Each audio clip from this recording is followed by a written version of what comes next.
In the What is OT YouTube video clip, the female cartoon character is an occupational therapist. So what is the difference between an occupational therapist and an occupational therapy assistant?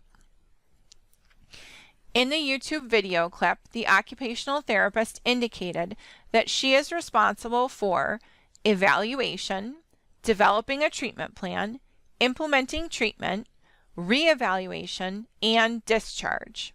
And essentially, from evaluation to discharge is the process with which you travel with your client to provide OT services. So how does that compare to an occupational therapy assistant?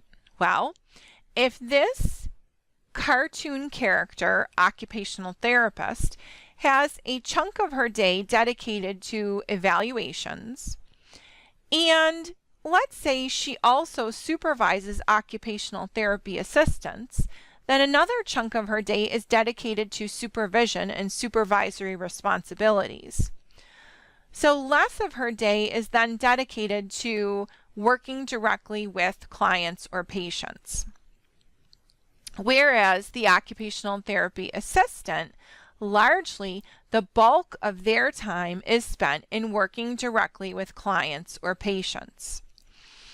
Ultimately, it's the occupational therapist that is in charge of the evaluation process.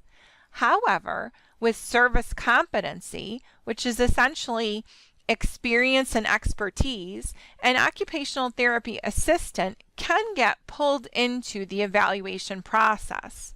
Perhaps they have been tasked to conduct an interview to contribute to an occupational profile.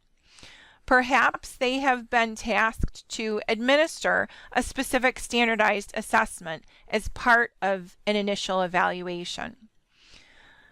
But while the occupational therapy assistant can get pulled into evaluation and participate in that process, it is ultimately the occupational therapist that is responsible for that initial evaluation.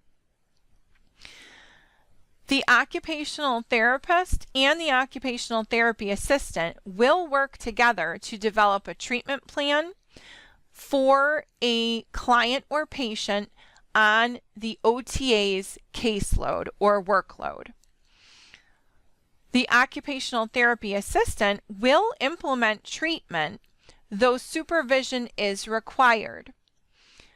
This doesn't mean that an occupational therapist will observe every treatment session that an occupational therapy assistant is conducting, but there are supervisory supports in implementing treatment.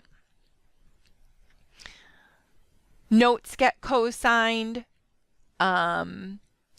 Perhaps there's a specific schedule of when the occupational therapist will come to observe a treatment session or to co-treat with an occupational therapy assistant. But largely it's in implementing treatment where the occupational therapy assistant shines. Reevaluation is similar to evaluation. An occupational therapy assistant may get pulled into the reevaluation process, but ultimately it is the occupational therapist that is responsible for that reevaluation.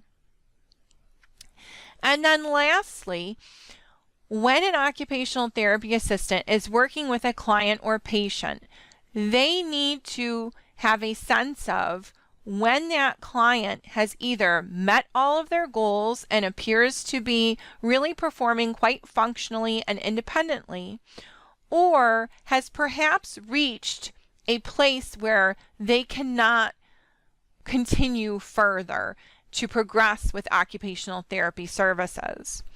At that point, the occupational therapy assistant would have some kind of communication with their supervising occupational therapist to decide if discharge from services is warranted.